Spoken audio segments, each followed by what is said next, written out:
How do I fit this mold is the question I asked myself for far too long. I tried for 2 years to fit into a mold that I thought would bring me success, a sense of achievement, and overall fulfillment in my life. I based that mold off of the people who I admired. But it dawned on me, as I hope it will for you, that I have my own skills. I have my own interests.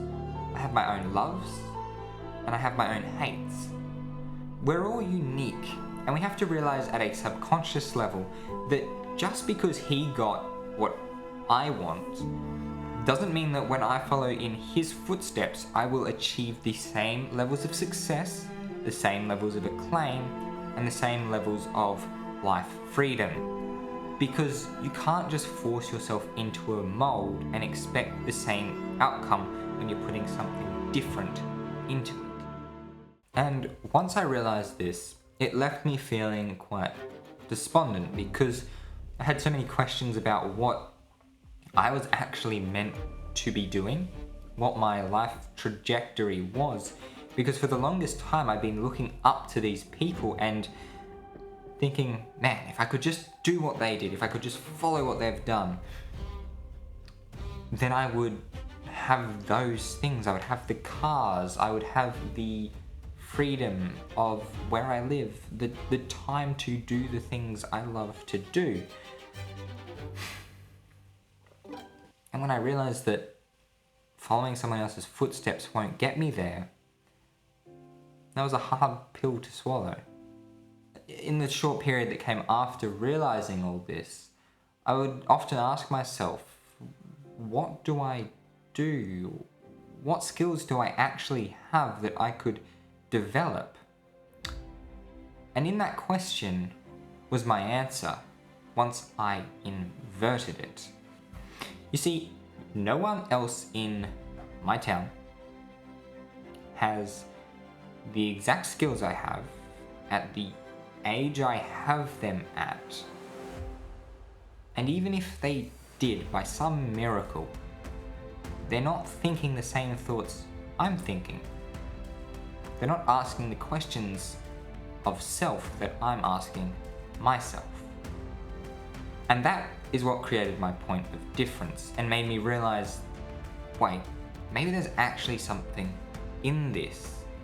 Maybe this uniqueness, these specific skills that only I have, are my product. I just have to get past the feeling of uncertainty. And when I realized this, I realized that I had a whole skill set that I'd never seen anywhere online before. No one who I aspired to be like had presented these skills. Some they had, and a lot they didn't. And it was my unique fusion of those skills that made me realize I can be one of the trailblazers, because I know I have unique skills that no one else is putting out into the world. And if I can just get there and be the one creating the ideas and showing the path how other people can discover what I've discovered, that's something that's valuable to the world. And that's what I want to be achieving with all this. And at that moment, when I realized all this, my mold began to shift.